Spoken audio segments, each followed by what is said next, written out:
Sadc, dawn of a better future, and of original and universal integration to all beautiful harmony. Cradle of humanity, cradle of our ancestors. Let us raise with joy the realization of our hopes and raise the banner of solidarity. So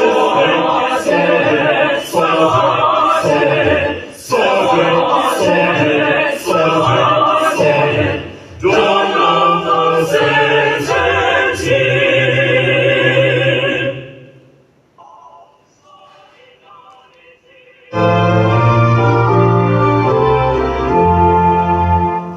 Let us all unite and celebrate together the victories from foreign liberation. Let us dedicate ourselves to rise together to defend our liberty and unity. Oh, sons and daughters of Africa, flesh of the sun and flesh of the stars, let us make Africa the tree of life.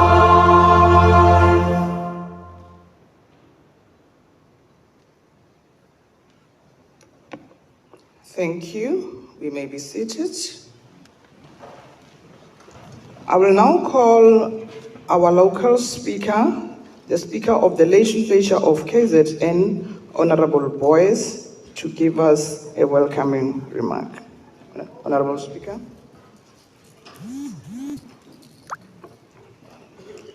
Thank you, Program Director, my sister, the Speaker of Bokoni Bophirima, Dr. Despo, the President of Sadc PF, the host Speaker, the Secretary General, the leaders in the various positions in Sadc that are sitting with us at the front, including the representative of women and that of the young people, the mayor of the city of eThekwini, uNonkosi owashabada iTheku, walenza labheka abantu babo bonke abasengxenyeni yeningizimu neAfrika. I mean the mayor of the city of Thekwini, that on this day chose to be home to all of Southern Africa as they come and ensure that they take claim of their land, which is South Africa. The speakers that are attending from the various countries that are here, I've seen two sisters of mine. I've seen the speakers from the provincial legislatures and deputy speakers in the Republic of South Africa, the delegates, including those from the KwaZulu-Natal provincial legislature, the secretaries to Parliament throughout Sadc. Ladies and gentlemen, Sanibonani. I rise on behalf of the people of KwaZulu-Natal, the people that were elected to represent the 12+ million people of this province in the 2024 polls. And it is a great honor to stand here on their behalf on the gathering of the 58th Plenary Assembly of the South African Democratic Development Community Parliamentary Forum, the Sadc PF, hosted under the theme, The Impact of Climate Change on Women and Youth in the Sadc region and the Role of Parliaments in Climate Change Mitigation and Adaptation. This theme is not merely a point of discussion, but it is a clarion call on all of us as member states to critically review and strengthen our strategies in responding to the escalating climate crisis and the implication it has on the growth prospects of our respective economies and the social well-being throughout the region. I am of a firm belief that when we are working together as nations, there are better opportunities and chances for us to succeed. So as we welcome here you here today, we want you to remember that this is the province that had in the Republic of South Africa, alongside the Eastern Cape, the Western Cape, has been highly impacted by the negativities that come with climate change. We have experienced this way back as far as 2012 when they started in the northern side of the province. But of course, we have seen many lives that have been lost, especially here in the metro, eThekwini and Umgungundlovu district, which are the two biggest districts and regions in our province. These were not alone, but it has been together with the rest of the regions and districts that are along the coast, be it Ugu, be it King Echwayo, be it Umkhanyakude, be it eThekwini and Umgungundlovu, as I've said. Even the local municipalities far beyond here have been hard hit. As I stand here, it's just a week ago that in one of our local municipalities within the Umgungundlovu district called Umshwati, we have had some devastating weather that had resulted in loss of life and displacement of communities. Amongst those who were displaced, mostly are children, young people, that is the youth, and older persons, indiscriminately of age. But importantly, the majority have been found to be women, regardless of them being the children, being young in terms of youth, being senior citizens or persons with disability. They have been in majority women. And this had taught us in the province many lessons of how indiscriminately the nature of climate change is. And it had continued to affect us in this province in its indiscrimination. We have seen women, men, persons with disability, young and old, particularly those who are from our townships and rural communities, suffer the most climate-induced challenges of floods, droughts, heat waves, and wildfires. These challenges worsen the already existing socio-economic issues, resulting in food insecurity, displacement, unemployment, higher needs to access to healthcare, violence and gender-based violence specifically, including sexual and reproductive health rights being undermined. Therefore, I believe that the coming of this Sadc PF to this province of KwaZulu-Natal couldn't have been at a better time. I know in my heart of hearts that being a representative of the people of this province, the people of this province are hungry to learn that there is action on the decisions and discussions that have been taken here. They need to see that the same way that those in Malawi, those in Botswana, those in Zambia, and the rest of the islands that make our beautiful Sadc, that what it is, and all the members of this parliamentary forum are as hungry to hear what we have to say, because what we have to say is going to ensure that when we go back, we would be more focused on climate innovation and putting in place legislative framework that will mitigate the impact of this on our own people. This we must not just do theoretically, but we need to commit ourselves to do oversight. The progressive laws that we will enact will not live in the books and the echelons of parliaments, but they will live when members of parliaments and legislatures go out to exercise oversight, and oversight that would impact for the change in the lives of the people.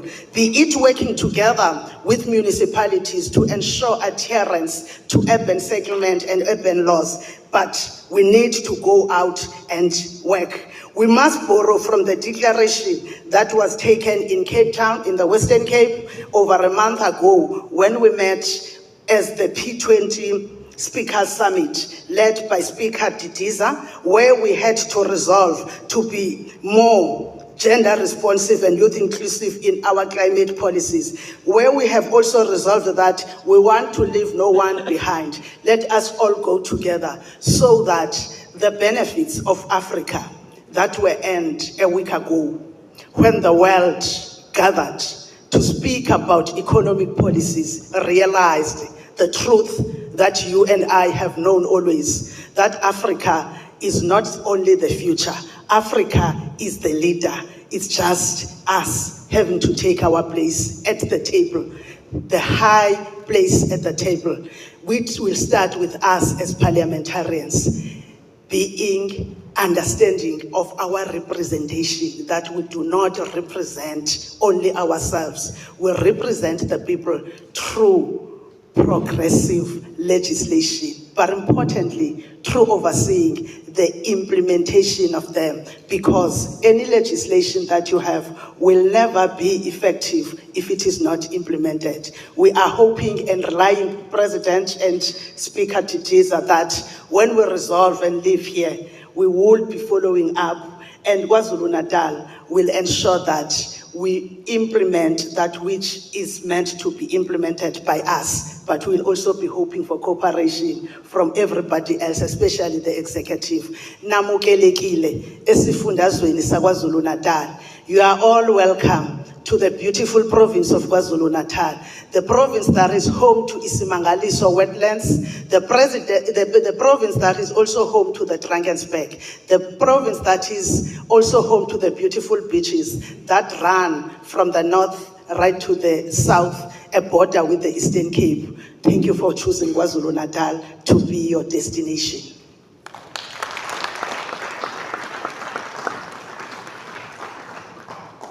Thank you very much, Honorable Speaker. I think the founding principle of this forum will definitely make sure that what you have raised, it continue. Thank you once more, Honorable Speaker, boys. I will now call Her Excellency Boema Sekgoma, the Sadc PF Secretary General, to take us through the credentials of the forum. Her Excellency.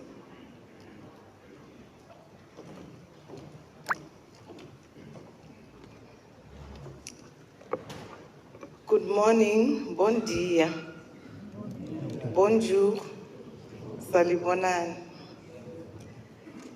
His Excellency, Your Honor, Mr. Paul Mashatile, Acting President of the Republic of South Africa, and our esteemed guest of honor, Honorable Randriana Solonaiko, Setinitiri, President of the Sadc Parliamentary Forum and Speaker of the Parliament of Madagascar, Honorable Sylvia Isaacs, the Vice President of the Sadc Parliamentary Forum and member of the Parliament of the Republic of South Africa, Honorable Angela Thokozile Didiza, Member of Parliament and Speaker of the National Assembly of the Parliament of the Republic of South Africa, and our gracious host of the 58th Plenary Assembly Session, Honorable Refilwe Motshweni Tsipane, Member of Parliament and Chairperson of the National Council of Provinces of the Parliament of the Republic of South Africa and host Speaker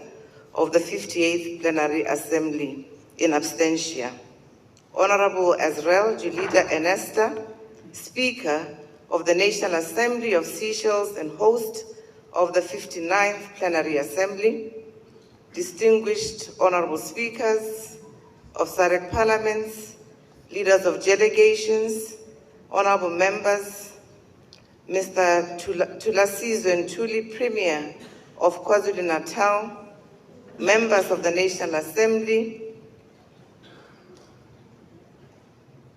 speakers of the South African legislative sector, Honorable Nontombeko Boyce, Member of Parliament of the Legislature and Speaker of the KwaZulu-Natal Legislature. Allow me, honorable speakers, honorable members, to stand on the protocol that has been established and simply say you are welcome in your respective hierarchies and your respective portfolios. It's my profound honor to stand before you on behalf of the Sadc Parliamentary Forum to add to the welcome that has been extended for you to be here at the 58th Plenary Assembly Session of our forum. Pardon me, Honorable Speaker, if I get out of order. There's something about being here in this majestic city of eThekwini, a place whose very sands and shorelines carry the stories of our region, our struggles and our aspirations that invokes a spirit of radicalism. However, I will stand guided. Allow me also at the beginning to pay profound tribute through His Excellency, Your Honor, the Vice President, to His Excellency President Cyril Matamela Ramaphosa for his exceptional leadership and stewardship of the G20. Under his guidance, Africa did not merely participate, Africa led, and Africa is rising. Your Excellency, your presidency placed the aspirations, the challenges, and solutions of the Global South firmly at the center of the global discourse. Your presidency championed multilateralism, inclusion, equitable development, and the reform of global financial institutions with clarity, dignity, and stewardship that made the continent proud. You set a new benchmark for visionary African leadership on the world stage. And for that, the Sadc Parliamentary Forum extends its deepest admiration and congratulations to you and the Republic of South Africa. Our guest of honor, honorable speakers and distinguished delegates, as the forum, in equal measure, we pay particular tribute to the Honorable Speaker, Thoko Didiza, whose exemplary leadership during the P20 has been next to none. Consistent with her coherence and conviction on all parliamentary platforms on sustainable development. Under her leadership and stewardship at the helm of the African Geopolitical Group within the Interparliamentary Union, she has lifted the voice of our continent with dignity, strength, and strategic clarity. In the last session, the voice of Africa on peace and security was heard. You have demonstrated through your action, intellect, and unwavering resolve that women can and women do lead with distinction on the world stage. Malibongwe.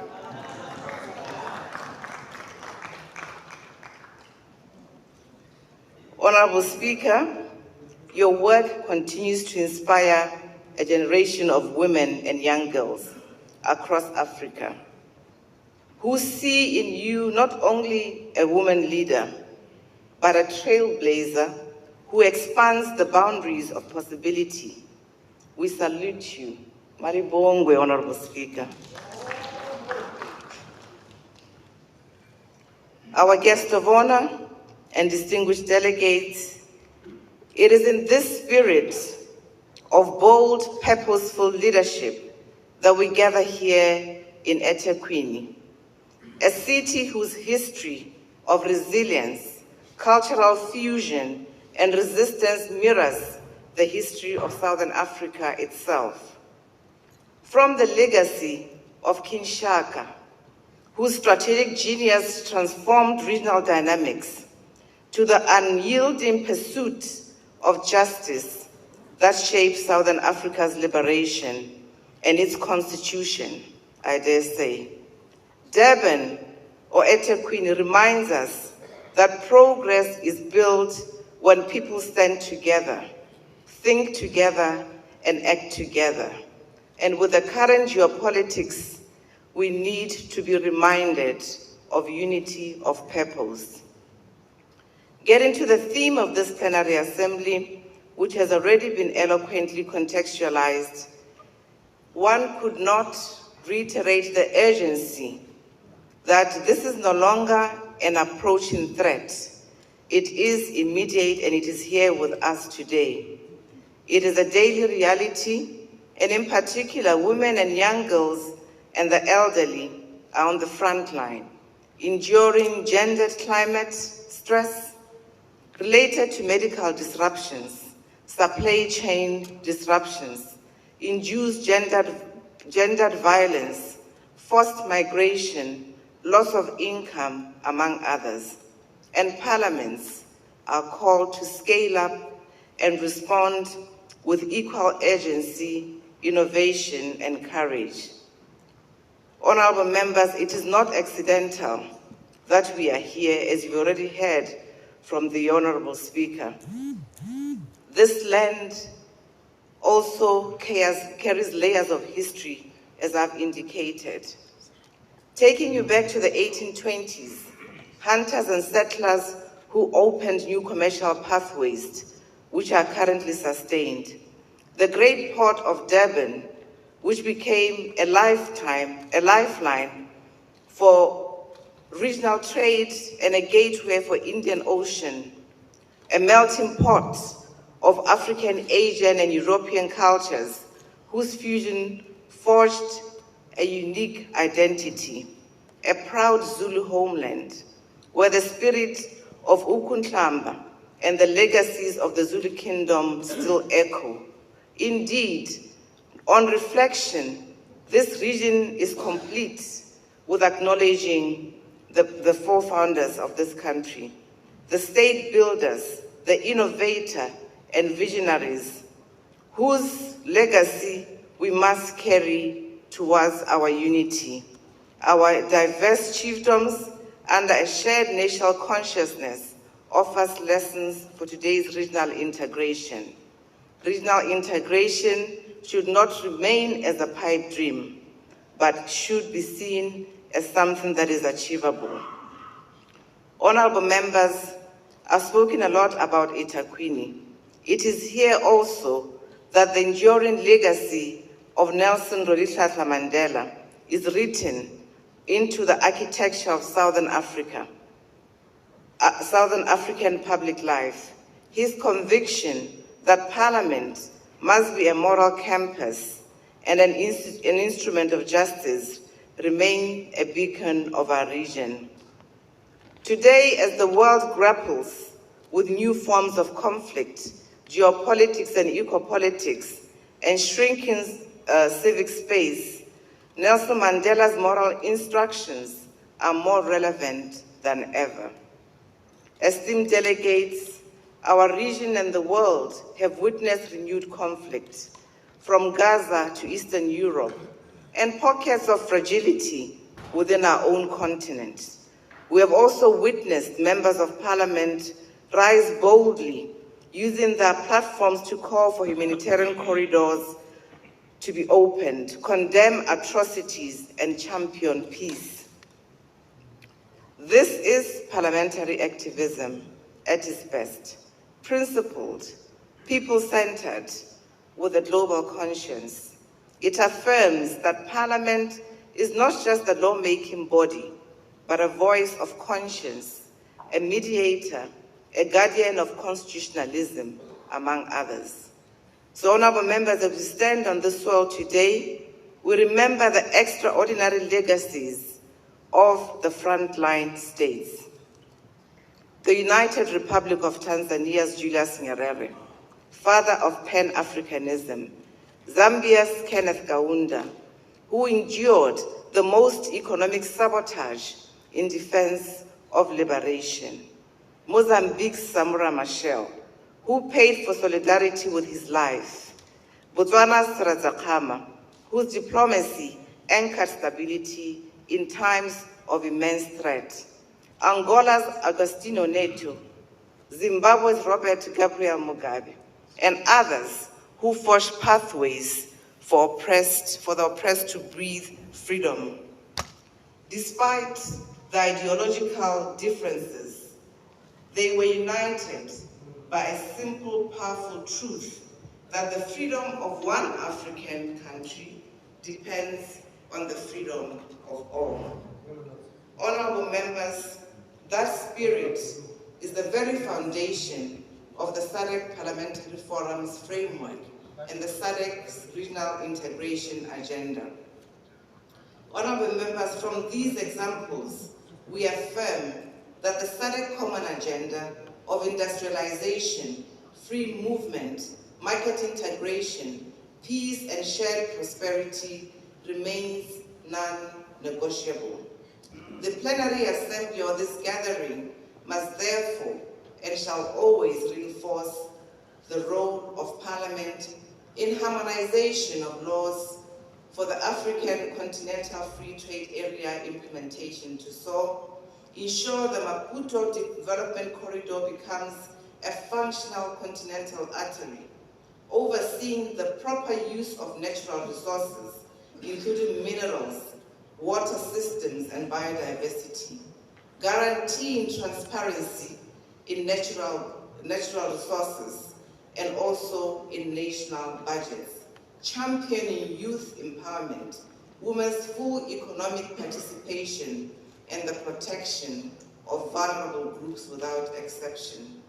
Our guest of honor and distinguished speakers of Parliament, South Africa continues to offer vital lessons. It has one of the world's most visionary constitutions, guaranteeing civil, political, and socio-economic rights. Its courts have shaped global jurisprudence, especially on housing, health, and non-discrimination. Its diversity, characterized by 11 languages, multiple faiths, cultures, and heritages, is not a liability, but a triumph of coexistence.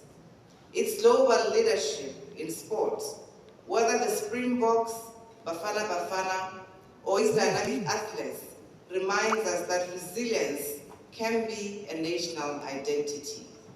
South Africa's commitment to zero tolerance on gender-based violence, supported by a robust Commission for Gender Equality and strong parliamentary action, aligns seamlessly with our Sadc model law on gender-based violence, our Sadc model law on eradicating child marriages and protecting children in marriage.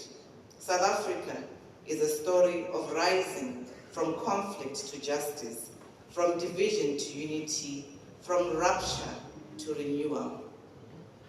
As parliamentarians, we face rapidly changing dynamics and an ecosystem.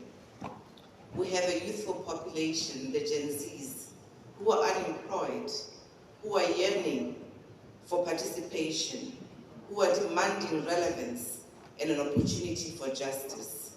We have natural resources that we're endowed with, which are also trapped in the midst of the promise for employment, the promise for equity, among others.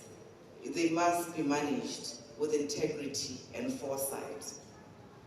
It is in this context that the work of this plenary assembly becomes decisive. And it is for this reason that the Sadc Parliament must come in 2026. Honorable members, the plenary is not simply a gathering, it is a call to history. We think beyond borders, we legislate beyond election cycles, we oversee beyond the confines of domestic politics, we dream beyond the limitations of the present. We think Sadc, we think Africa, we think the future. With these reflections, honorable members, may our deliberations be bold and visionary, and may the spirit of our ancestors and the ancestors of this Etaquini, who believed unshakably that a united region can be overcome and any adversity can be overcome, remain with us throughout our deliberations. Honorable members, I thank you for your kind listening, and at this point, in line with the established practice of this August plenary, allow me to inform our guest of honor and distinguished delegates that this 58th plenary assembly has complied with Article 7, subsection 2 of the Forum's Constitution on equitable representation of women and political diversity. I'm pleased to report that overall, 14 out of the 15 member parliaments are represented at this assembly. Only one parliament has tendered the apologies, being the United Republic of Tanzania. The assembly is attended by over 300 delegates as indicated, and by 69 representatives comprising of presiding officers and members of parliament, excluding members of parliament who are attending as observers. We have 13 organizations attending as observers. 11 delegations are led by speakers or presiding officers, demonstrating the high level of commitment to the work of the forum, while 3 delegations are led by members of parliament. Women in these delegations make up 40.6% of delegates, with 28 female and 41 male members of parliament attending. While this falls far short of the 50% parity target set by the Sadc Protocol on Gender and Development, it shows steady progress towards gender balanced representation in parliamentary diplomacy and decision-making. The Plenary Assembly also reflects the forum's foundational commitment to inclusive and multi-party democracy. Of the 69 representatives, almost 60% are drawn from ruling parties or ruling coalitions. 21.7% represent the opposition. 7.2% are independent members of parliament. 2.9% are traditional leaders or chiefs. 8.7% are non-political or non-partisan members. The rich composition, honorable members, ensures that the forum deliberations benefit from a diverse range of political perspectives, ruling and opposition, elected or traditional, strengthening the forum's mandate to promote accountability, inclusivity, and participatory democracy in our region. Honorable members, for the benefit of our guest of honor, may I request that as I introduce each delegation, you kindly rise as I mention your country for the benefit of our guest of honor. I'll start with the National Assembly of Angola, a delegation of 6 members led by Honorable Adao Francisco Correia de Almeida, Speaker of the National Assembly. You're welcome, Honorable Speaker.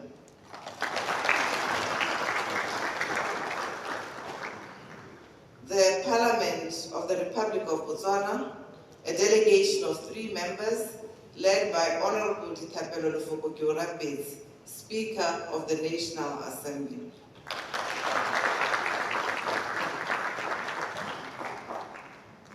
The Parliament, you're welcome, sir. The Parliament of the Democratic Republic of Congo, a delegation of 10 members, of which 4 are observers, led by Honorable Jean-Claude Chilumbia Mbayi Masomu, the first Deputy Speaker of the National Assembly. You're welcome, Honorable Speaker.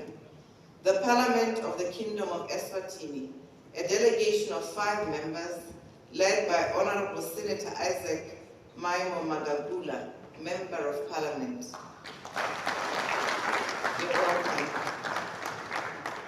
The Parliament of the Kingdom of Lesotho, a delegation of 6 members, led by Honorable Tohang Sekamani, Speaker of the National Assembly.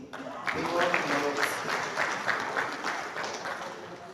The Parliament of the Republic of Madagascar, a delegation of 6 members, led by Honorable Randiara Sulinaiko Tiari Sitini, Speaker of the National Assembly and President of the Sadc Parliamentary Forum.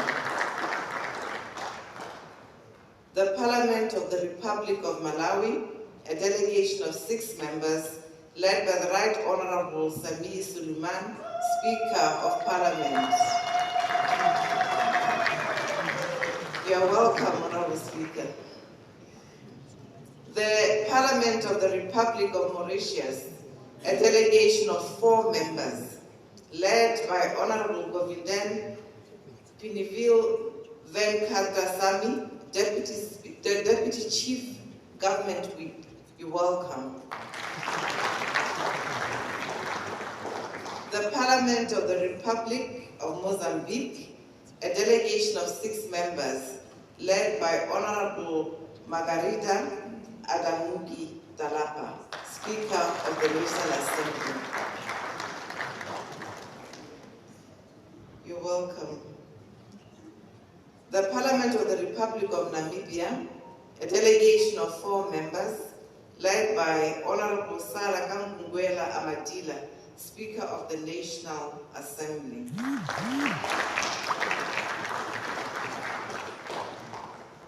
You're welcome, Honorable Speaker. The National Assembly of the Republic of Seychelles, represented by Honorable Azarel Jolinda Enesta, Speaker of the National Assembly. You're welcome, Honorable Speaker. The Parliament of the Republic of South Africa, a delegation of 14 members, of which 8 are observers, led by our gracious host, Honorable Tokodi Diza, Speaker of the National Assembly.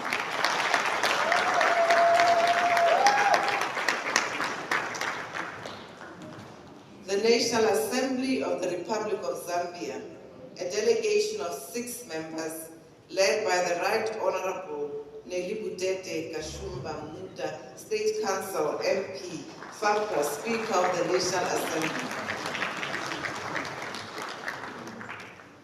The Parliament of Zimbabwe, a delegation of 5 members, led by Honorable Maybe Mbohawa, Member of Parliament. Also extending apologies from the Right Honorable Speaker, Jacob Francis Zidane Mlemomodenda, who could not join us today. Clerks and Secretary General of Member Parliaments who are here with us today, you are welcome. The South Africa Parliament, the Sadc Parliamentary Forum, Secretariat, a delegation of 13, led by myself, the Secretary General. Last but not least, all the staff from our member parliaments. The staff, the Parliament of the United Republic of Tanzania, as indicated, have sent their apologies.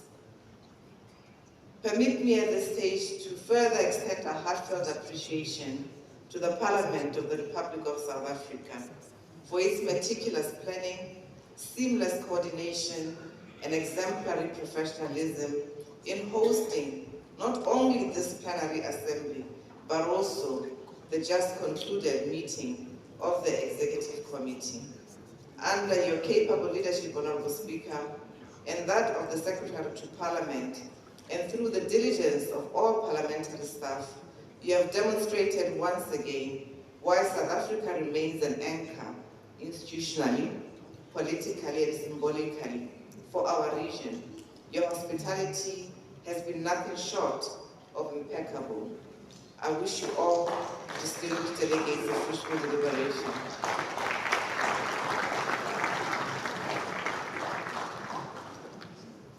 You know your hands are very expensive. Can you clap a hand for that?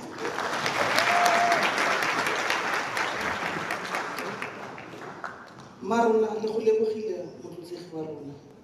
O bile kgomo le naka. Motswana o kile a re mo seka phofu ya gago ha nka swa lentswe. So this forum must ensure that what you have agreed upon and the forebearers have agreed upon, we must emphasize it and we shouldn't be apologetic. Gone are the days of Africans being spectators. We must negotiate on the table. Thank you very much, Mas Mohammed. At this moment, I will now call a cultural performance to come and serenade us with their music and make us remember our roots. Cultural group.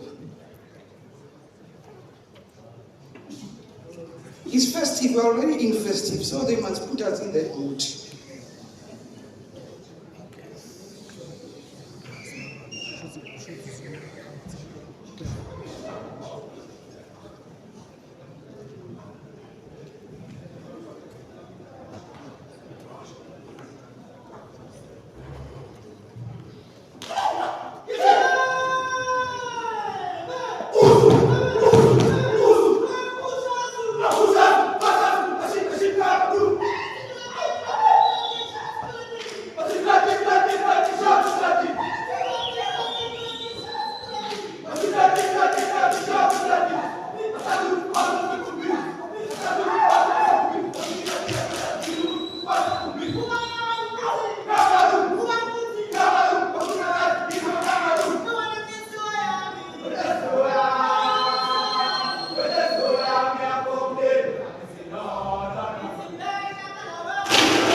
beauty of Africa. And it shows you how strong we are as Africans. We must never even doubt our strength. Thank you very much, Banamata. That was a beautiful performance. Yes. Thank you very much. At this moment, I will now call the two speakers. They will follow each other. I won't stand. We will have Ms. Princess N. Mujapelo, South African Youth Parliamentary, and followed by Senator Dr. Linda Lorraine Mumalo, National Women Parliamentary Caucus, Eswatini. They will follow each other. I won't stand in between. You're welcome. The first one is Mujabe. Yes, yes.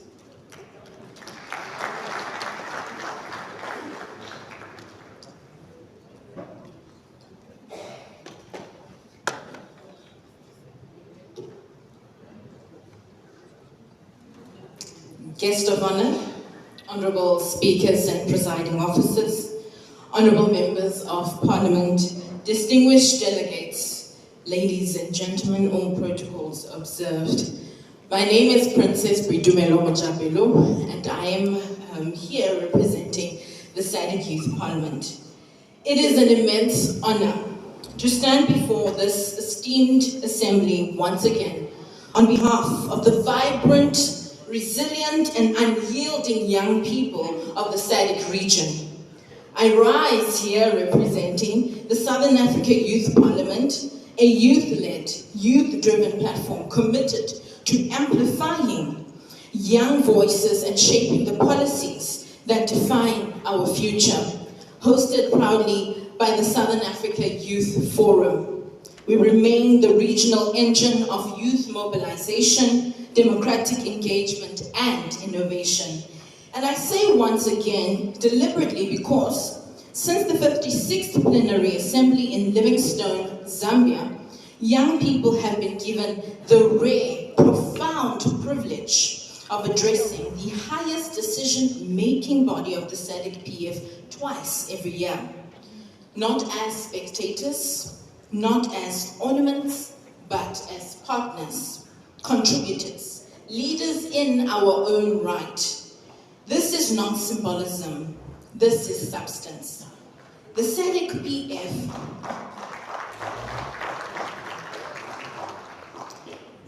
PF stands today as one of the most youth-inclusive institutions in our region. Here, young people are invited, not only to speak, but to help shape the direction of this forum through standing committee engagements, high-level dialogues, and core programs. We thank the leadership of this forum for its courage and foresight. Through initiatives such as the mentorship program, young people are being prepared intentionally to step into leadership with clarity, conviction, and competence. Guest of honor and distinguished delegates, a historic milestone in this journey was the signing of the Memorandum of Understanding between SAOF and Sadc PF at the 57th Plenary Assembly in Victoria Falls, Zimbabwe. That agreement did not merely formalize a partnership, it cemented a shared vision: youth political and economic empowerment, digital inclusion, climate governance, and gender equality. These priorities speak directly to the realities and aspirations of our generation. But progress must be matched with truth. And the truth is this: young people across the Sadc region continue to face urgent, deeply interconnected challenges that demand decisive action. Socioeconomic exclusion and unemployment remain some of the painful hurdles. We are the most educated, most connected generation Africa has ever produced, and yet millions of capable, ambitious young people remain locked out of opportunity. With over 60% of our population under 35, this is not just an economic concern, it is a crisis of dignity, a crisis of hope. When young people cannot turn their skills into livelihoods, frustration rises, trust erodes, and an entire generation is put at risk. Addressing youth unemployment requires more than just job creation. It requires restoring confidence, nurturing aspirations, and building inclusive economies where young people can thrive. Peace and security weigh heavily on us as well. From northern Mozambique to the eastern DRC, young people are too often the first to feel the shock waves of violence. Yet, In these very places, youth are stepping forward, taking risks with their lives in community peace building, mediation, and grassroots stabilization. In Tanzania and Madagascar, youth-led protests reflect growing impatience with exclusion, inequality, and governance gaps. I'll tell you this, we are not a silent generation. We are a generation of action. But to sustain our work, youth peace builders do not only need encouragement, we need recognition, protection, and real investment. Human security remains fragile. Poverty, gender-based violence, and limited access to healthcare, especially sexual and reproductive health, continue to strip young people of their rights and their potential. And above all, climate change stands as the defining crisis of our lifetime. Its impact is not theoretical. It is lived daily. More than 240 million young Africans already enduring multiple climatic shocks. In our region, food insecurity, water shortages, and disrupted education are not distant possibilities, they are pressing realities. Yet even in this crisis, young people are leading, from reforesting landscapes to innovating with digital climate tools from Mauritius to Malawi, from Seychelles to Zimbabwe. Youth across Sadc are demonstrating courage, creativity, and resilience. In 2022, over 400 young people gathered in Johannesburg at the 4th Sadc Youth Forum, where the idea of the Sadc Youth Climate Change Envoy was conceived. Today, that idea is a living force. The Envoy has launched the Youth Negotiator Program, convened the first conference of youth ahead of COP, and carried the voices of Sadc youth to the global platform, including the Africa Climate Week in Nairobi. This is why we welcome the thoughtful and urgent theme of this 58th Plenary Assembly, because climate change is neither gender neutral or generation blind. It hits women and young people hardest, but we remain the champions of innovation and adaptation. Guests of honors and distinguished delegates, this Assembly has already approved the establishment of the Sadc PF Youth Caucus. We eagerly anticipate its full implementation because it will strengthen youth coordination, expand legislative contributions, and establish a permanent home for the Southern Africa Youth Parliament within this forum. As I conclude, allow me to reaffirm our central conviction. We look to our parliaments for bold, accountable, transformative leadership. Leadership that prepares our region not for the world we once knew, but for the world we are entering. In the powerful words of Oliver Reginald Tambo, a country, a movement, a person that does not value its youth and children does not deserve its future. And as the late Nelson Mandela reminds us that it is in our hands to create a better world for all who live in it. The Sadc PF has shown this commitment. The challenge then before us is to sustain it, deepen it, and institutionalize it. As the youth of Southern Africa, we stand before you with one unwavering message. We are not leaders in waiting. We are leaders in motion, ready to contribute, eager to lead, determined to shape a future defined by shared purpose, dignity, and opportunity for all. And as you rise into that future, we carry a principle that has guided youth movements across generations. There is nothing for us without us. I thank you.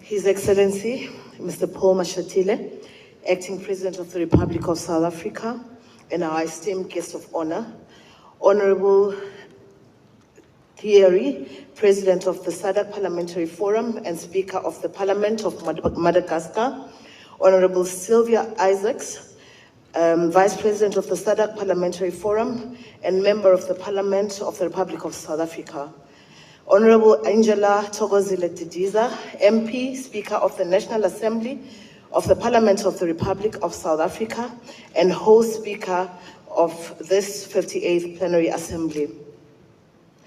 Honorable Refilwe Mthethwa, MP, Chairperson of the National Council of Provinces of the Parliament of the Republic of South Africa and the host Speaker of this 58th Plenary Assembly in absentia. Honorable Azriel, the Speaker of the National Assembly of Seychelles and host of the 59th Plenary Assembly. Distinguished speakers of SADC National Parliamentary Forum, heads of delegations, Mr. Thulasizwe Ntuli, Speaker of the KwaZulu-Natal, member of the National Assembly of the National Council of Provinces, speakers of South Africa Legislative Sector, Honorable Nontembeko Boyce, Speaker of the KwaZulu National Legislature, Councillor Cyril Klaba, Executive Mayor of the eThekwini Municipality, Her Excellency Ms. Boemo Sahoma, Secretary General of the SADC Parliamentary Forum, Honorable Members of Parliament from the SADC National Parliament, MP Princess, Ms. Princess, Representative of the Southern Africa Youth Parliament, members of the Diplomatic Corps, delegates and observers, ladies and gentlemen. It is with a deep sense of humility and honor that I address this esteemed gathering on behalf of the women parliamentarians of the SADC region under the auspices of the Regional Women Parliamentary Caucus. We gather here in KwaZulu-Natal province at a moment of great significance. We, in this midst of celebrating or commemorating the 16 days of activism against gender-based violence for 2025, being observed under the theme, Unite to End Digital Violence Against All Women and Girls. The theme challenges us not to remain silent or passive in the face of harm, but to confront emerging threats, especially those born of the rapidly evolving digital age, with clarity, courage, and a united, purposeful resolve. Guests of honor and distinguished delegates, KwaZulu-Natal is not only rich in cultural heritage, but a storied history of resistance. It is also a wellspring of women's leadership whose enduring legacy continues to shape our collective conscience. From the resilience of its matriarchs to the courage of its freedom fighters and the brilliance of its trailblazing daughters. This province has long been a cradle of strength, wisdom, and visionary leadership. It is a land where the spirit of Ubuntu thrives, and where communities are bound by shared purpose, and where voices of women have time and again risen to guide, to heal, and to inspire. It is here in the province of KwaZulu-Natal that we encounter the enduring spirit of towering figures such as Queen Nandi, the revered mother of King Shaka Zulu, and a formidable leader in her own right. Despite the patriarchal norms of her time, Queen Nandi demonstrated exceptional political acumen, resilience, and dignity. She protected and nurtured her son through exile and adversity, instilling in him the values that would later define one of Africa's most powerful kingdoms. Her unwavering strength and influence over court affairs and her reverence within the Zulu nation, where she became a symbol of maternal authority, statecraft, and enduring leadership. Queen Nandi's legacy attests to her foundational role that women have long played in shaping the destiny of nations. We honor Charlotte Macleje, a pioneering figure in academic excellence, spiritual leadership, and political activism. She became the first Black South African woman to attain university degree. A Bachelor of Science from Wilberforce University in Ohio, USA in 1901. A leading figure in the African Methodist Episcopal Church and founder of the Bantu Women League, and she advocated for education, universal suffrage, and social justice, providing organized African womanhood with its first national platform and a strong voice in the international stage. We also remember Dorothy Nyembe, a brave anti-apartheid activist, community organizer, and later a member of the parliament, whose unwavering courage and resistance in the face of oppression made her a prominent figure in South Africa's liberation struggle. Her many years of activism, including periods of imprisonment, continue to inspire generations to stand against injustice and to fight freedom and equality. These women were not just symbols in their era, they were architects of change, encouragingly challenging the structures of injustice and reshaping history. Their legacy is not confined to past, it endures as a powerful beacon, guiding our collective pursuit of justice, dignity, and equality today. Yet the very injustices these women leaders fought against continue to persist in new and evolving forms. Gender-based violence still haunts women in their homes, workplaces, and increasingly in digital spaces they explore. Technology facilitated violence, from online harassment to non-consensual sharing of images and digital stalking, targets women and girls with devastating consequences, undermining safety, restricting expression, and reinforcing exclusion.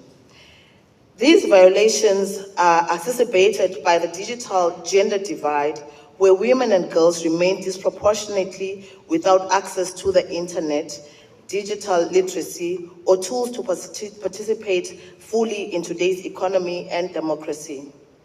Meanwhile, climate change worsens women's vulnerability, especially for rural women who face the impact of environmental shocks that disrupt food systems, displace communities, and threaten livelihoods.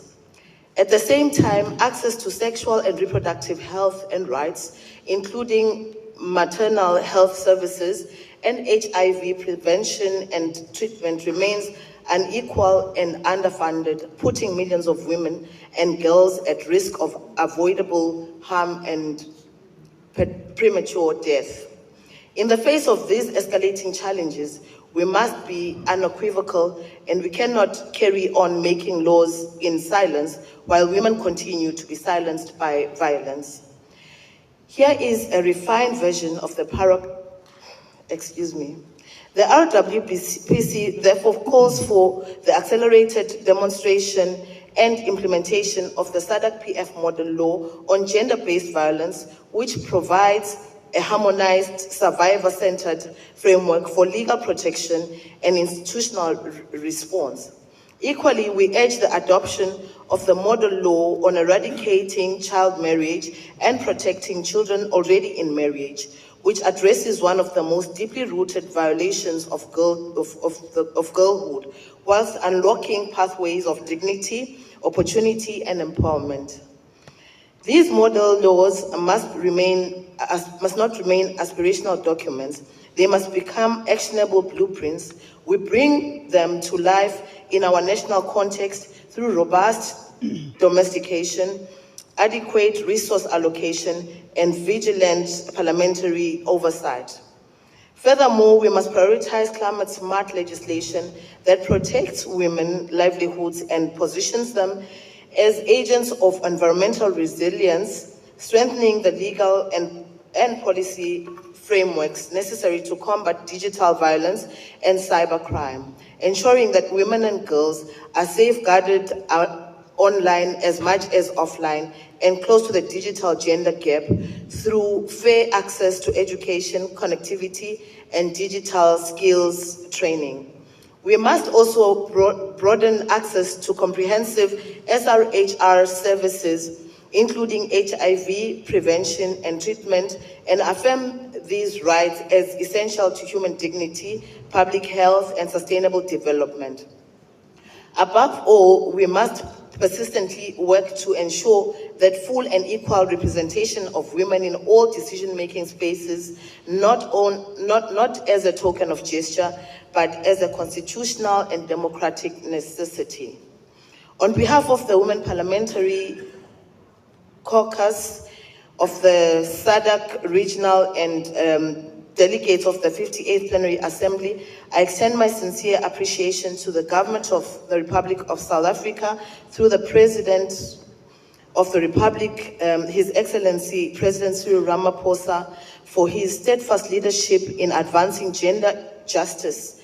In April 2020, the President led South Africa in making significant advance by signing the National Strategic Plan on Gender-Based Violence and Femicide, a historic pledge in the fight against GBV and femicide.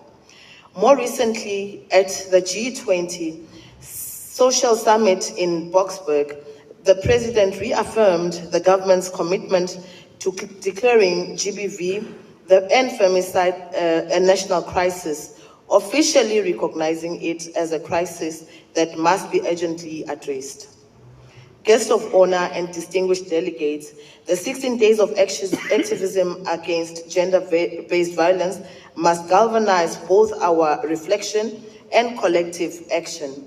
They must ignite our resolve to take decisive legislative intervention to close the digital divide and end digital and domestic violence and empower women, not just to survive, but to lead.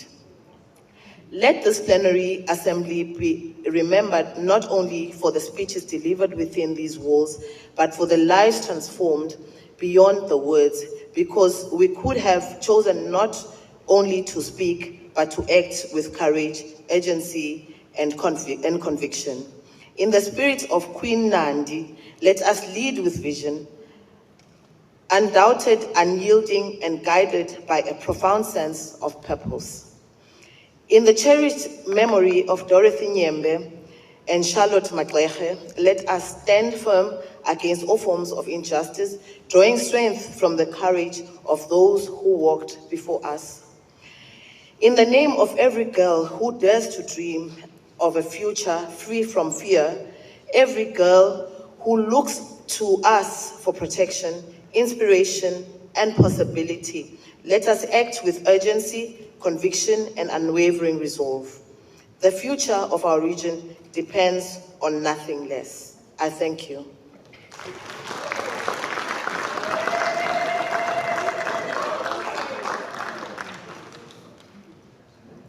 Thank you very much to our young mind. I usually say, when you empower young girls, don't leave the boys behind, because they grow up with the anger, and hence we are stuck with gender violence. So it's important that you must bring them together. They must know they are equals. Honorable member, the founder of this forum, exactly, they wanted to address gender parity. And as the region and as the continent, let's fight and not reverse our gains. In many countries, we are seeing the reversal of the gains, especially on gender. That must be corrected, honorable leaders. It's very, very important. Thank you very much for the powerful input that you make today. Unfortunately, I'm part of the gender activists. I won't keep quiet. And also climate change, I'm an activist. I'm fighting. I want those who have contributed to pay. We want justice on climate in our continent.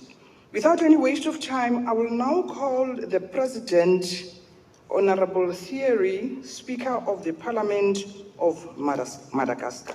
Your Worship.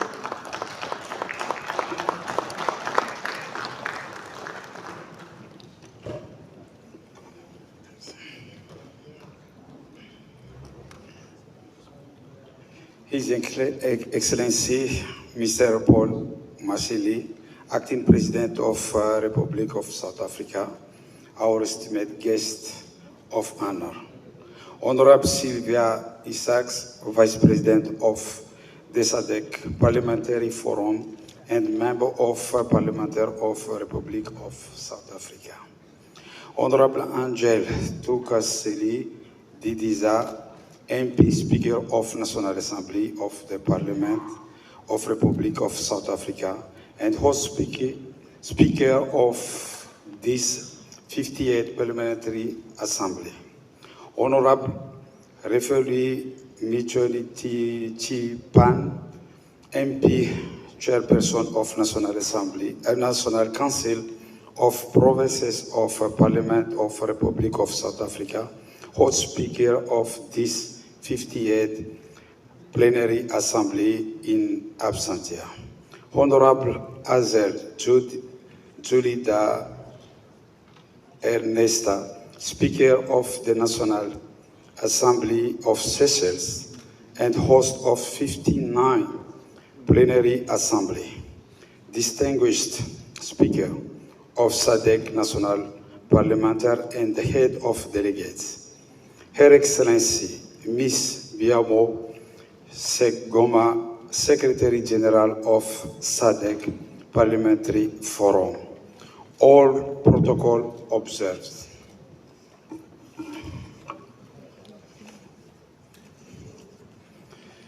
It is a great pleasure and a privilege for me to address you in this grand occasion marking the official opening of 53 Parliamentary Assembly session of the Sadc Parliamentary Forum.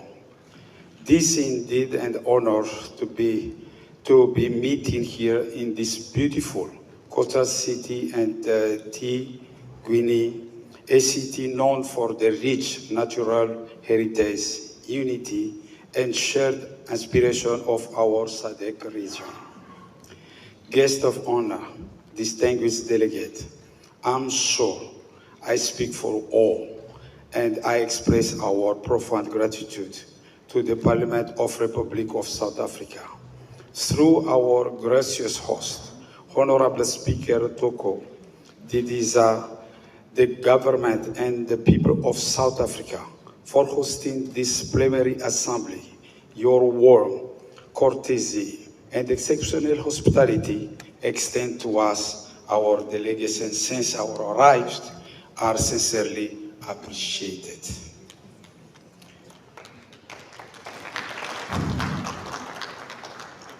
The plenary assembly stands as one of our most crucial institutional platforms. It's here that we deliberate, create partnership, reflect, and renew our shared resolve to deep democracy, strengthen governance, and advance the well-being of our people. It is here that we extend idea, share experience, and refine our parliamentary practice in the pursuit of excellency.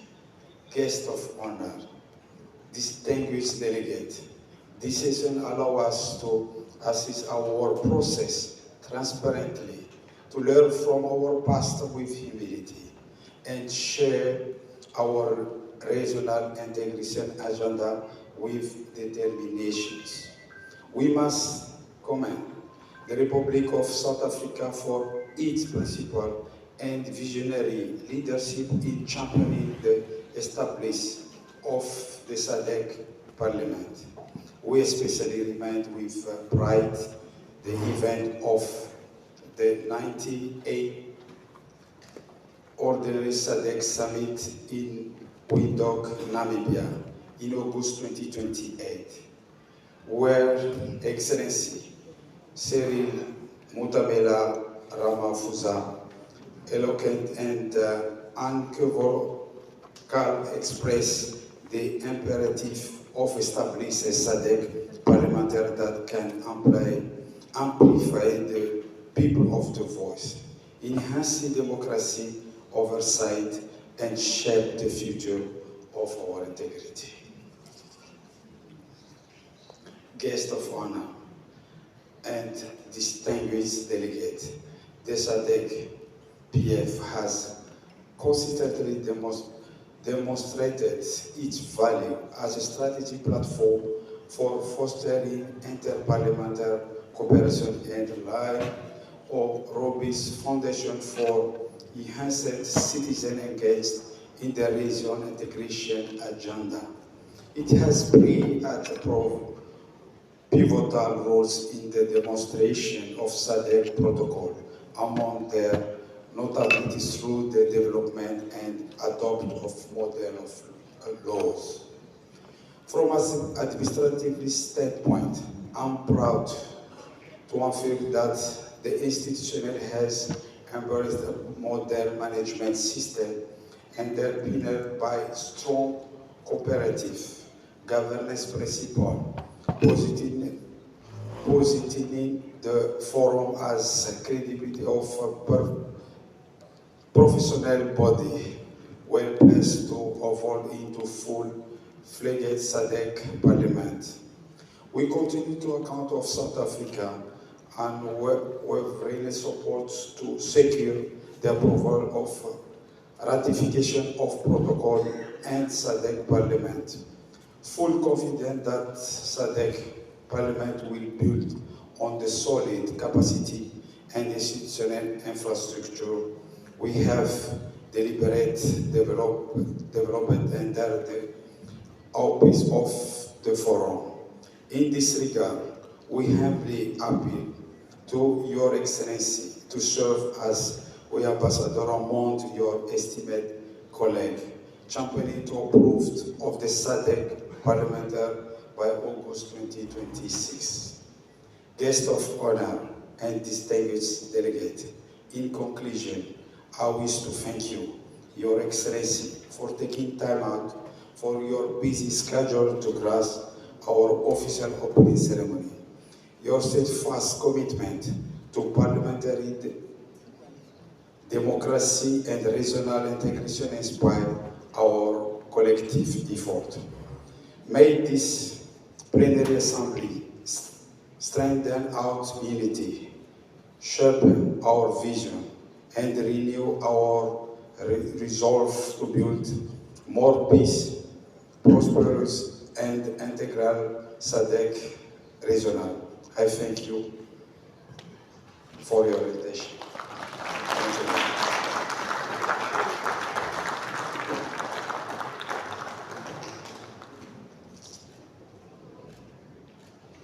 Thank you. Even for the president, you are still stingy.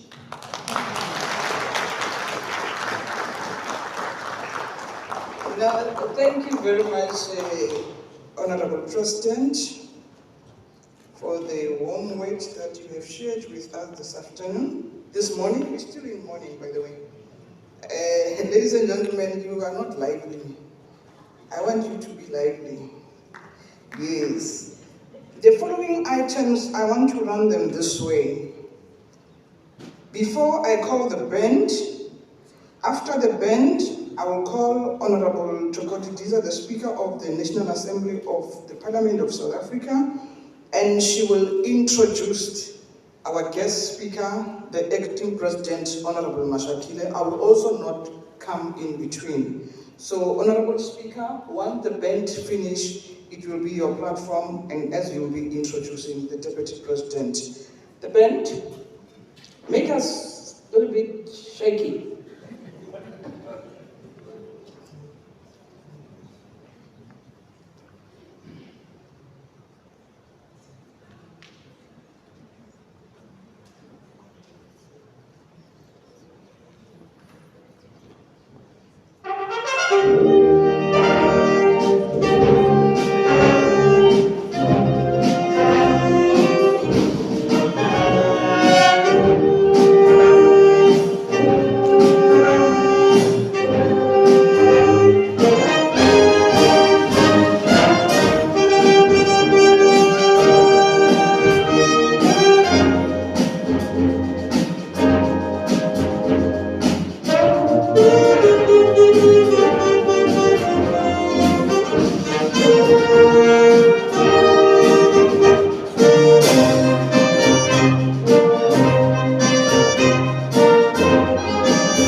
thanks to the band for that lovely rendition.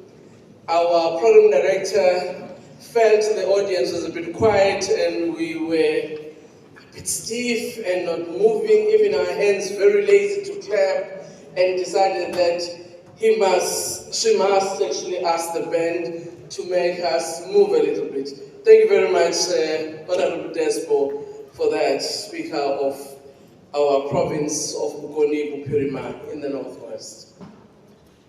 Deputy President of South Africa, His Excellency Paul Mashatile, who's the acting president, and is with us, has been with us from the beginning of this program in hybrid, because he would not have been able to be here because of other government business. We also want to thank the President for having ensured that we have a representation at the highest level to come and welcome us, even though he himself is not around in Mozambique, and we'd like to thank him for that. Our Sadc PF President, Honorable Theory, who is here among us, and thank you for the message that you've given on behalf of Sadc. Our Executive Mayor of the City of eThekwini, Council Cyril Klaba, the Speaker of KwaZulu-Natal Legislature, Honorable Boyce, and all provincial speakers present here and deputy speakers. Honorable speakers from our region, the Sadc Parliament, who are all here, and the leaders of the various delegations. The members of Parliament who are here, the members of the provincial legislatures who are here, the members of eThekwini district, eThekwini Metro, who are also here, who are our hosts. Our representative of Southern Africa Youth Parliament, Princess Mujabilo, thank you very much for the message that you have given us, and I'm sure the speakers and members of Parliament present here did indeed take to heart what you have said to us. Representative of the Regional Women's Parliament, Dr. Honorable Linda Ngumalo, would like to also thank you for the message you have given, but also reflecting on the theme of the 16 days of activism against violence on women and girls. Secretary General of the Sadc Parliamentary Forum, Ms. Buwemo, and thank you very much for your message too, when you reflected in particular about the role and place of eThekwini and KwaZulu-Natal province, but also reflecting how it connects all of us as the Sadc region. Our esteemed secretaries of parliaments who are here from our respective parliaments in the region, and their staff that are here with us. Esteemed guests, ladies and gentlemen, it is indeed an honor and privilege to stand before you as this esteemed assembly, a collective voice representing the will, hopes, and aspiration of peoples in Southern Africa. And together in this august assembly, our hearts and prayers are with the people of New Hanover, whose houses and infrastructure was washed away by floods just 5 days ago in the Umgomondlovu district.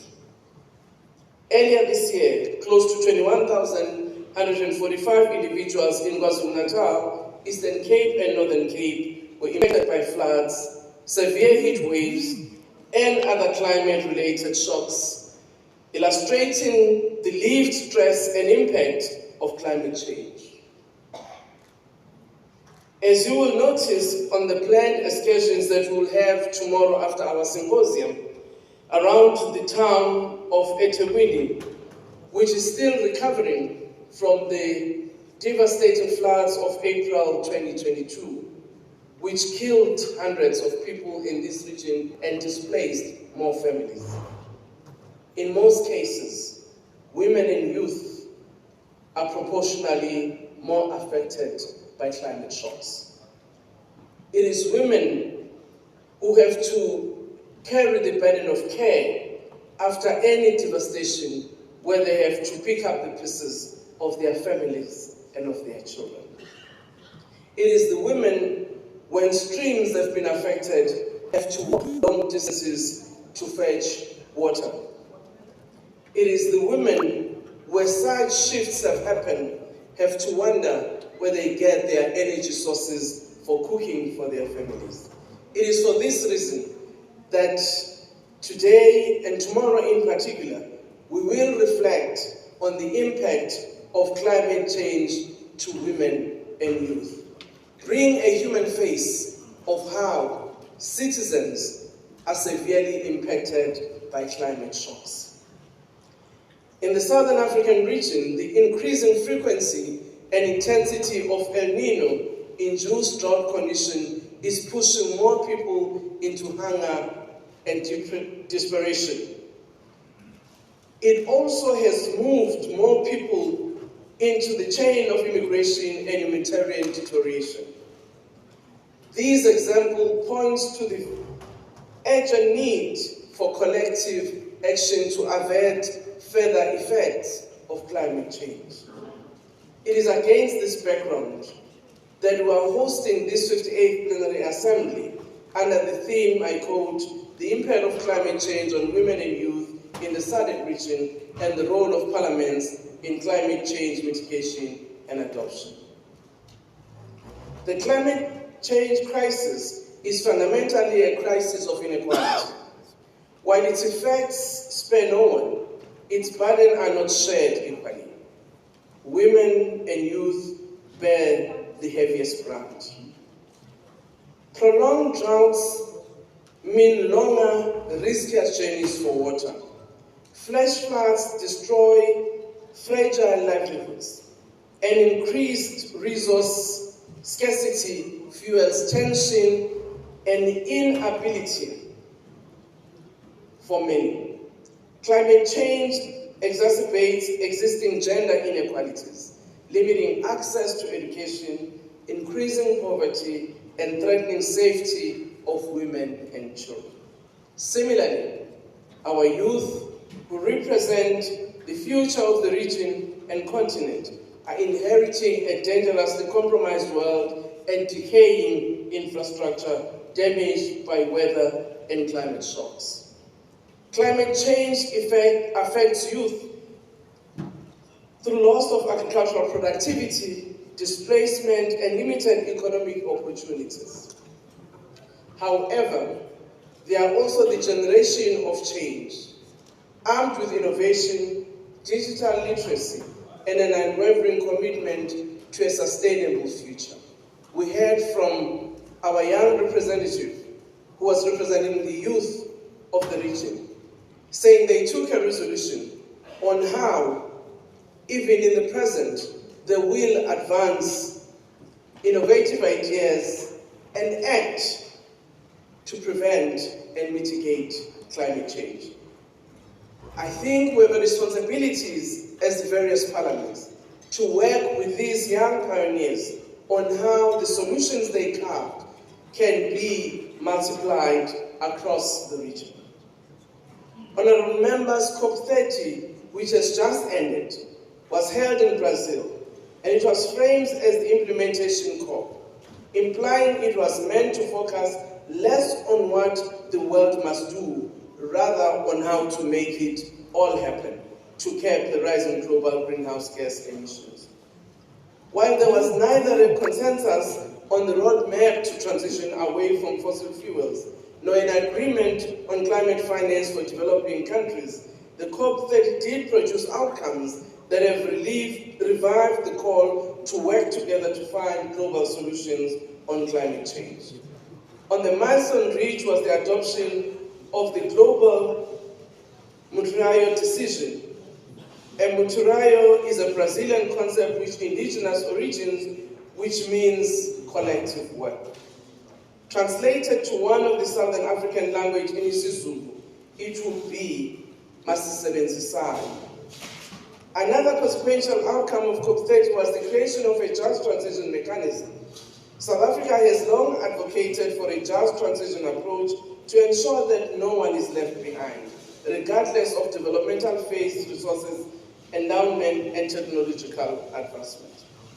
Honorable members, we must appreciate that transitioning from fossil fuel to other alternative energies does impact on the livelihoods of people, and particularly workers who have been working in the mine in particular, and communities surrounding those mines and the dependencies thereof. It is important that as we indeed look at how we transition in a just manner, we do not discount the impact to those who have been directly employed in the fossil fuel industries. Our responsibilities would be to how do we ensure that new alternative energies also are able to absorb others or even diversify and create new forms of work. Distinguished members, the legislative branch is not an observer in the crisis. We are a decisive actor. Our role must be to extend beyond approving budget lines. It requires active, intentional, and transformative intervention across two pillars. On mitigation, parliaments must ensure that national legislation aligns with international and regional commitments such as the COP's outcome, Paris Agreement, and the Sadc climate change strategy.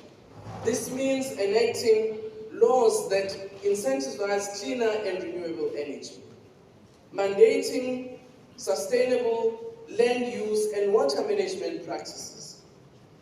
Crucially, we must introduce and monitor climate change acts that establish clear national targets, institutional responsibilities, and accountable mechanisms. Chairperson, as we do this, it is important also to look at how we adapt in the present and ensure that the mechanisms we develop manages to assist us to actually move beyond the present in a better way. I hope that this symposium we will have and the subsequent discussion of the Assembly will enable us as the members of the region to find better ways that we can actually put into action and mitigate the impact of climate change. I thank you.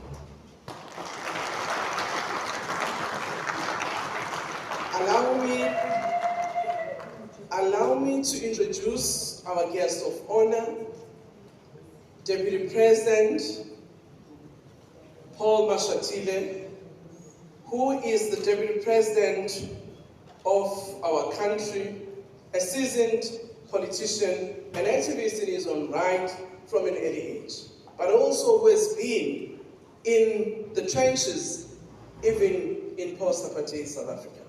Deputy President Mashatile has served in the provincial executive as member of the Executive Council in Housing. He also became the Premier of the province of Gauteng. Deputy President Mashatile became the Minister in government, where he served as the Minister of Arts and Culture, and is now the Deputy President of our country, championing, among others, issues of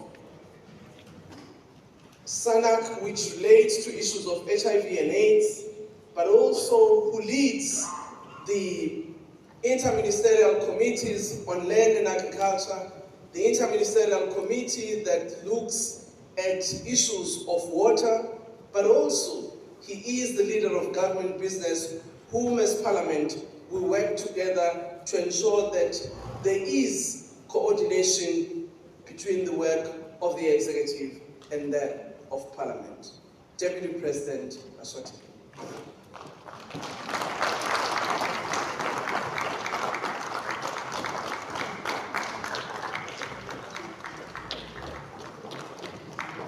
Actors of ceremonies, our hosts, the Mayor of eThekwini, Councillor Kaba, Speaker of the KZN Legislature, Honorable Boyce, the Speaker of the National Assembly in South Africa, Honorable Togoti Diza, Sadc Parliamentary Forum President, Honorable Randrianan Soloniakos Setenithieri, Speaker of Madagascar, Speaker and members of Parliament from SADC member states, representatives of SADC Secretariat, Pan-African Parliament, African Union Commission, climate change experts and development partners from UNFP, UNDP, AU,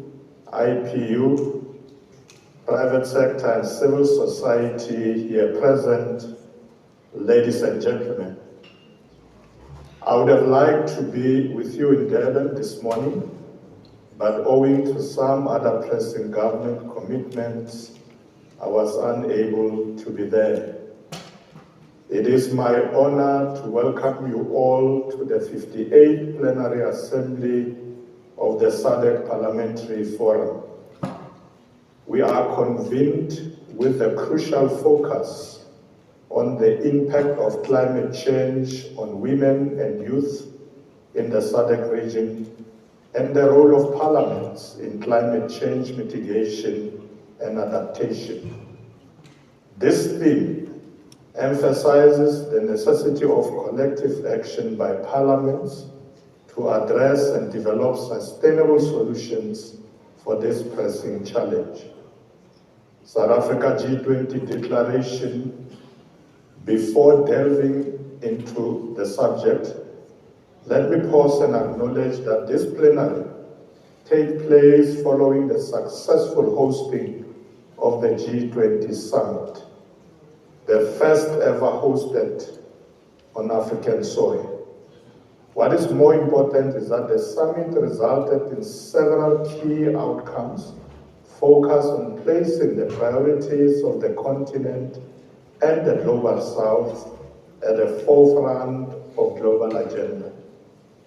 A significant achievement was the adoption of the G20 declaration centered on the themes of solidarity, equality, sustainability as key pillars of inclusive growth.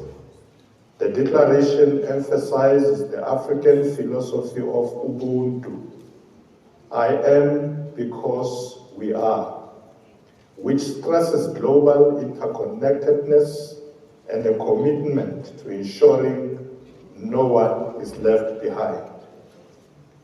The key areas of commitment and action included leaders condemning all attacks against civilians and reaffirming their commitment to work for a just, comprehensive, and lasting peace in conflict areas. Recognizing that high debt levels hinder inclusive growth, especially in low-income countries in Africa, the G20 committed to strengthening the implementation of the common framework for debt treatment in a timely and coordinated manner. They also called for enhanced debt transparency from all stakeholders. The G20 supports finalizing the quota increase under the 6th General Review of Quotas to ensure a strong and adequately resourced International Monetary Fund. Notably, they welcome the creation of a 25th chair at the IMF Executive Board to enhance the voice and representation of sub-Saharan Africa. On energy transitions, the G20 Leaders Summit recognized that over 600 million Africans lack access to electricity. Therefore, they supported global efforts to triple renewable energy capacity and double the global average annual rate of energy efficiency improvements by 2030. They welcomed the Mission 300 platform to connect 300 million people to electricity in Africa by 2030, and the new action plan to accelerate the deployment of clean cooking solutions. The G20 supported the G20 Critical Minerals Framework, which is a guide to ensure that the supply of important minerals is sustainable and stable, while also encouraging local processing and value addition in the countries where these minerals are produced. The leaders welcomed the high-level principles on sustainable industrial policy for inclusive economic growth, industrialization, jobs, and equality. They also established the Nelson Mandela target, aiming to further reduce the rate of young people not in employment, education, or training by 5% by 2030, and also committed to advancing universal social protection systems. They reiterated their commitment to resilient food systems and welcomed the Ubuntu approaches on food security and nutrition, which aim to address the negative impacts of excessive food price volatility. Equally, the leaders recognize the potential of artificial intelligence and welcome the launch of the AI for Africa initiative, a voluntary platform for multilateral cooperation to promote access to computing power, talent, and infrastructure in African countries. The subject was also extensively discussed at the 57th Plenary Assembly held in Victoria Falls City in the Republic of Zimbabwe under the theme Harnessing Artificial Intelligence for Effective and Efficient Parliamentary Processes in the Sadc region. Experiences, challenges, and opportunities. The key outcomes in this regard included a call to share experiences and best practices, the recognition of challenges like data security and over-reliance on foreign AI, and the identification of opportunities to improve efficiency and transparency through AI tools. Moreover, the G20 commended the South African presidency for launching the second phase of the G20 Compact with Africa 2025 to 2030. They welcomed the African Union as a full member of the G20 and called for a transformative reform of the UN Security Council to make it more representative and inclusive, specifically improving the representation of Africa, Asia Pacific, and Latin America and the Caribbean. Ladies and gentlemen, climate change was also a central topic of the G20 summit. The topic was integrated into several working groups and culminated in specific commitments in the leaders' declaration. The leaders acknowledged the increasing frequency and intensity of disasters and welcomed the G20 voluntary high-level principles for investing in disaster risk reduction. They also reiterated the urgent need for universal coverage of early warning systems, particularly in Africa by 2027. They reaffirmed their commitment to the Paris Agreement goal of limiting global average temperature increase to 1.5 degrees Celsius and stressed the importance of national just transition pathways to achieve climate action alongside poverty eradication. It is commendable that Sadc is addressing climate change through policy development, capacity building, and specific initiatives like the development of a regional climate resilient water investment program. Key actions include creating climate change strategy and action plan, mainstreaming climate change into other policies, enhancing climate information services, and focusing on water resources management to build regional resilience. However, significant challenges remain, and the region is still highly vulnerable to climate impacts. Climate change disproportionately affects women and young people, increasing their work burdens, escalating health risks, and heightening the changes of gender-based violence and exploitation. It poses a significant threat multiplier, exacerbating existing socio-economic vulnerabilities. In parallel, climate change impacts such as persistent droughts, extreme weather events, including floods and cyclones, land degradation, and shifting rainfall patterns profoundly undermine sustainable development in Sadc, particularly affecting women and youth.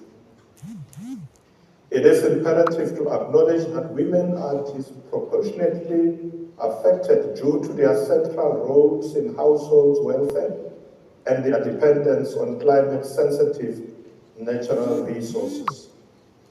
As primary providers of food, water, and fuel, climate-induced scarcity compels women to undertake extended journeys, thereby increasing their workload, exposure to risks, and adverse health consequences. Women are highly reliant on rain-fed agriculture. Fluctuating crop yields, the loss of livelihood, exacerbates food insecurity and poverty within female-headed households. Furthermore, women often lack economic, political, and legal power, including land rights, which restrict their resilience and capacity for adaptation. During periods of crisis, they have limited access to relief and decision-making processes. Additionally, youth and adolescent girls, along with young people in general, are frequently associated with disrupted education and heightened vulnerability.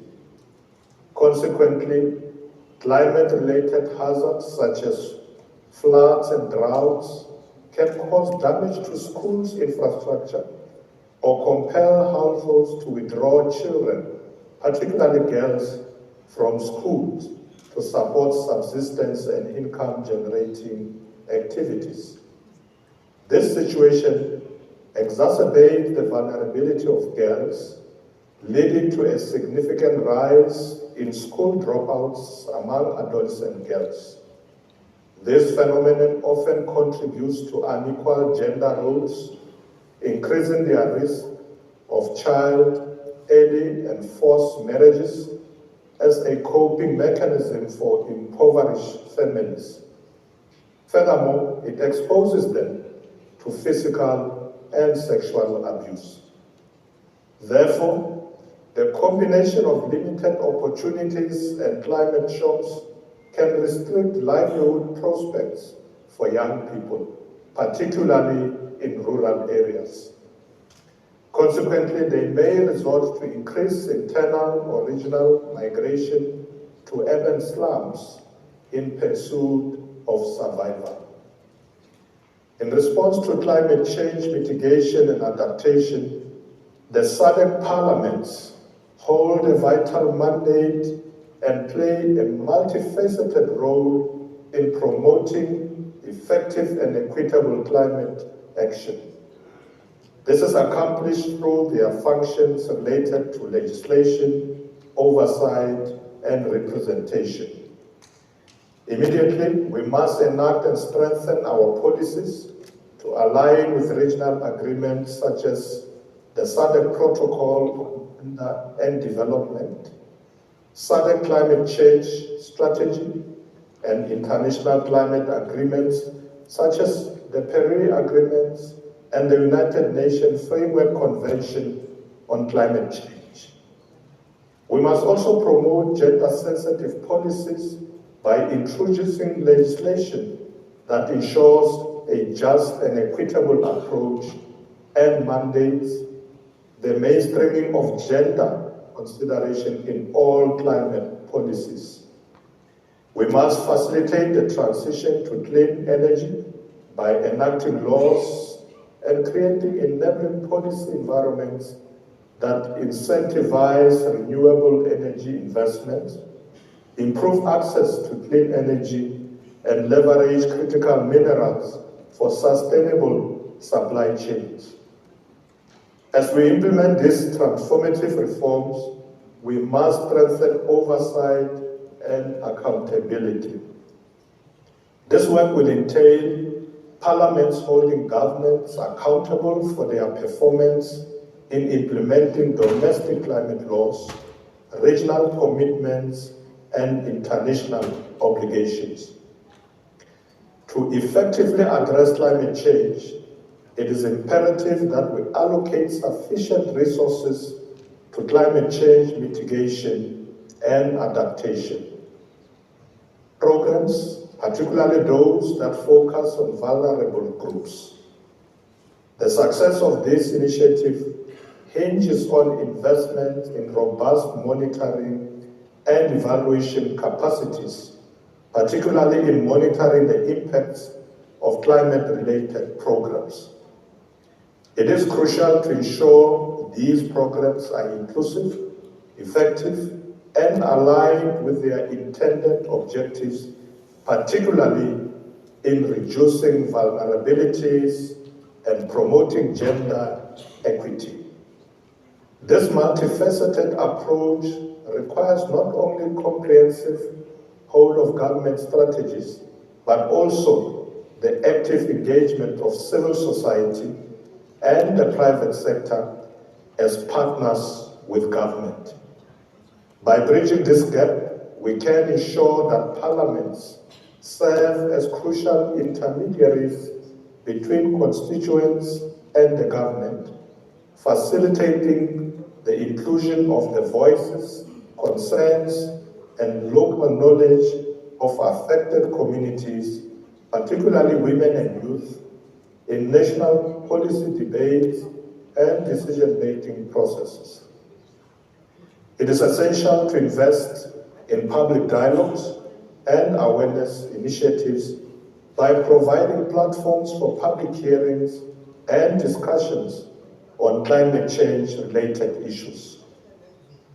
This will raise national awareness and enable the solicitation of public perspectives to ensure that policies are people-centric and inclusive. In the subsequent iteration of the Sadc regional and international engagement, it is crucial to revive detailed reports on the progress made in member countries, particularly in the realm of parliamentary activities. Additionally, it is imperative to assess the level of accountability and delivery of this program. Ladies and gentlemen, let me conclude by reiterating that parliaments play a crucial role in shaping policies and implementing measures to mitigate and adapt to climate change. We have the power to enact legislation that promotes sustainable practices, invest in renewable energy sources, and support communities most affected by environmental changes. In South Africa, President Cyril Ramaphosa signed the Climate Change Bill into law in 2024, which outlines a national climate change response, including mitigation and adaptation measures, as well as South Africa's fair contribution to the global climate change response. The law also sets out to enhance South Africa's ability and capacity over time to reduce greenhouse gas emissions and build climate resilience while reducing the risk of job losses and promoting opportunities emerging in the green economy. South Africa's Parliament has also made a clear commitment to clean governance and fight corruption as core principles. It is imperative that we work together to ensure that our laws and policies reflect the urgent need to address our challenges, including climate change and its disproportionate impact on women and youth. As leaders in our communities, let us commit ourselves to meaningful and impactful action to address the impact of climate change on women and youth in the Sadc region. Together, we can make a difference and ensure that our region thrives in the face of environmental challenges. Ladies and gentlemen, I thank you.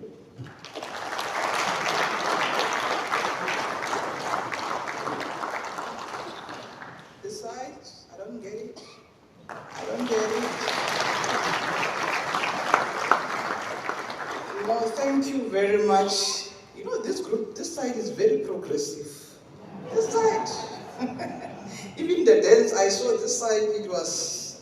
Now, thank you very much, His Excellency, the President, the Acting President, Deputy President of South Africa, for the warm word and sharing with us the resolution of the G20, and also our host speaker, Honorable Tokoti Tiza.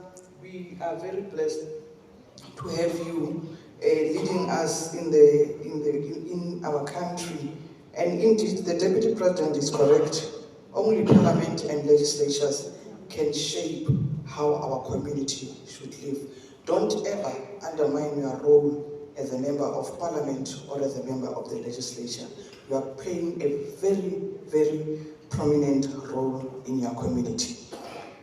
Once more, let me call the Speaker of the 59th Plenary Assembly Session. They didn't give me a name, maybe they wanted to be a surprise, to do a vote of thanks to all of us. Oh, I'm told he's the Speaker of Seychelles. I was disadvantaged earlier. Thank you very much, Speaker. Thank you.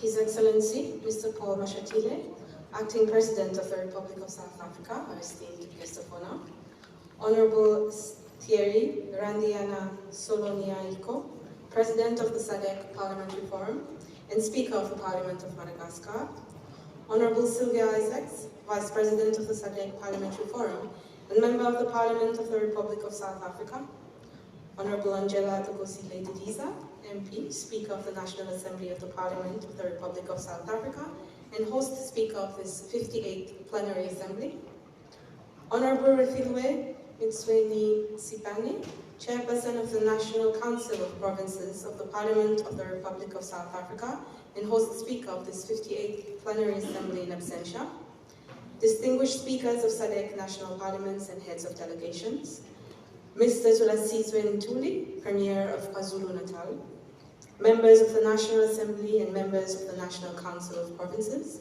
speakers of the South African legislative sector, Honorable Notembeko Boyce, Speaker of the KwaZulu-Natal Legislature, Councillor Cyril Zappa, Executive Mayor of the eThekwini Municipality, Her Excellency Ms. Boeno Sekoma, Secretary General of the SADC Parliamentary Forum, Senator Dr. Linda Lorraine Nsumalo, Interim Chairperson of the Regional Women's Parliamentary Caucus and the National Women's Parliamentary Caucus of Eswatini, Honorable Members of Parliament from SADC National Parliaments, Ms. Princess Mojapelo, Representative of the Southern Africa Youth Parliament, members of the Diplomatic Corps, delegates and observers, ladies and gentlemen.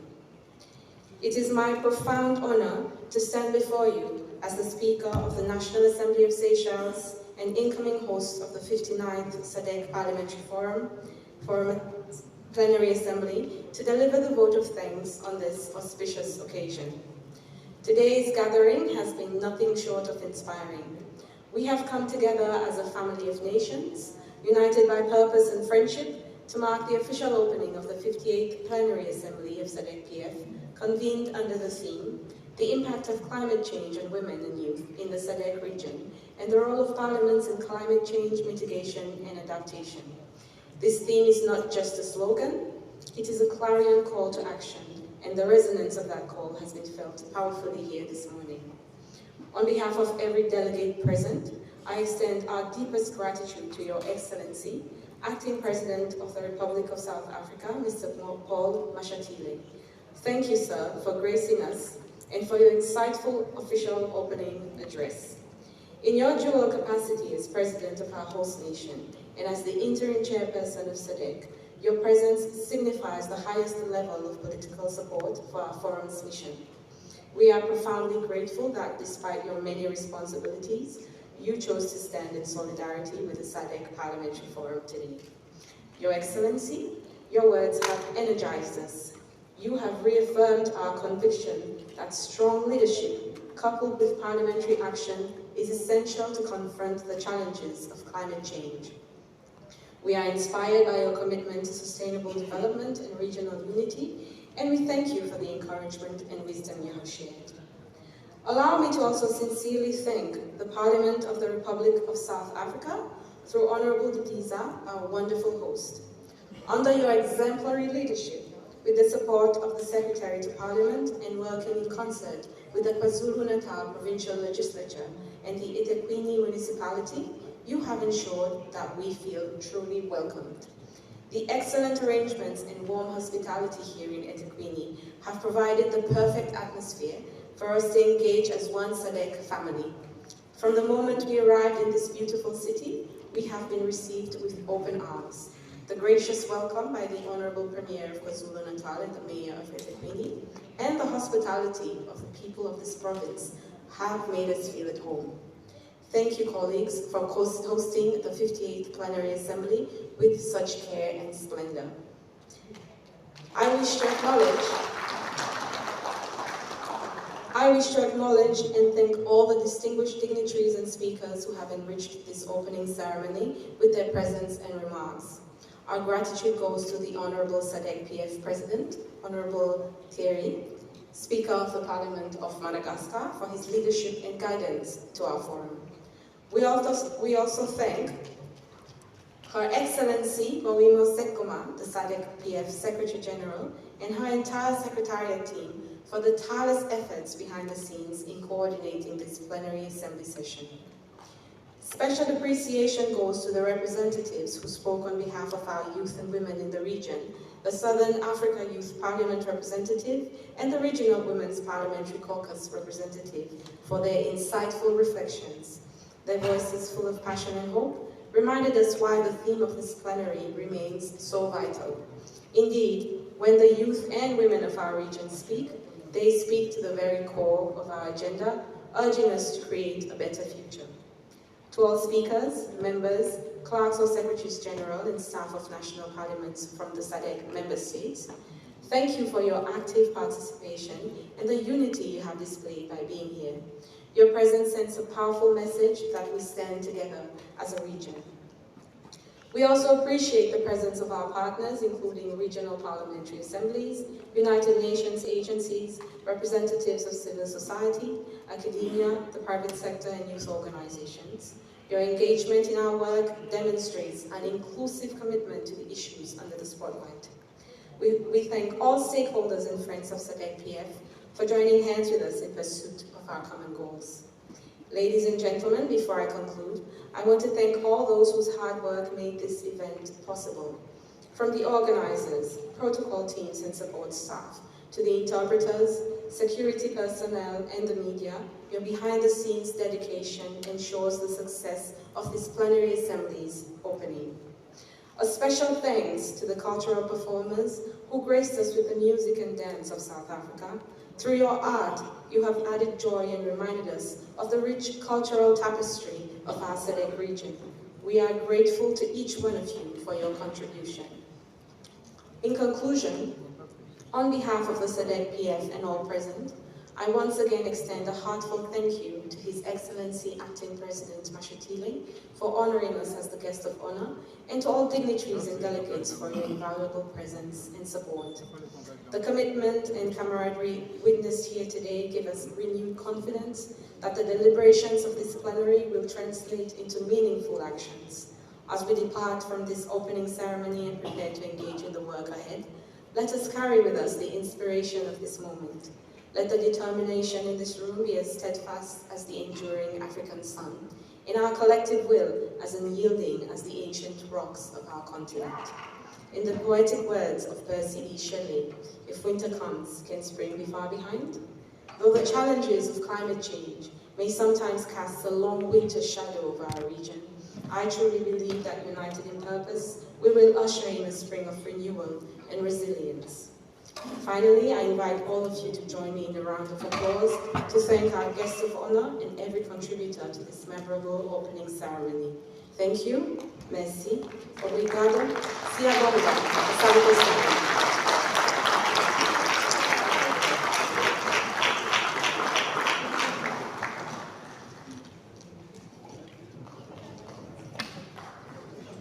Obrigado.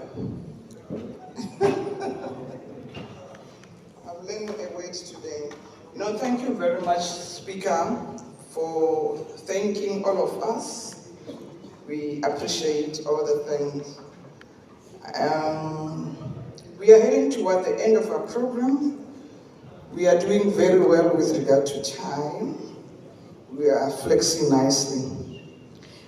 Before I make announcement, I want to thank also myself for being a good program preparer.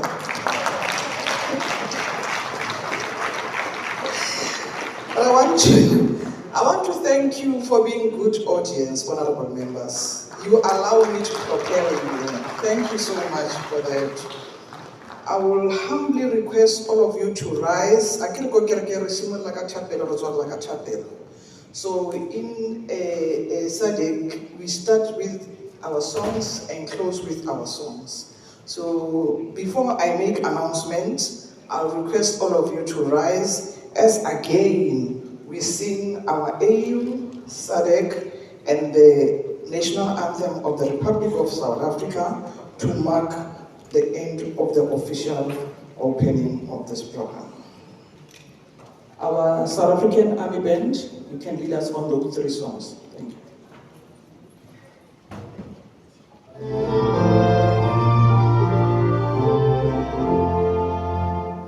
Let us all unite and celebrate together the victories of our liberation. Let us dedicate ourselves to rise together to defend our liberty and unity. All sons and daughters of Africa, flesh of the sun and flesh of the stars. Let us make Africa the tree of life.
Very much. Now we go, you may be seated. Now we go to announcement. I'm requested to inform you that dinner will be at 6 p.m.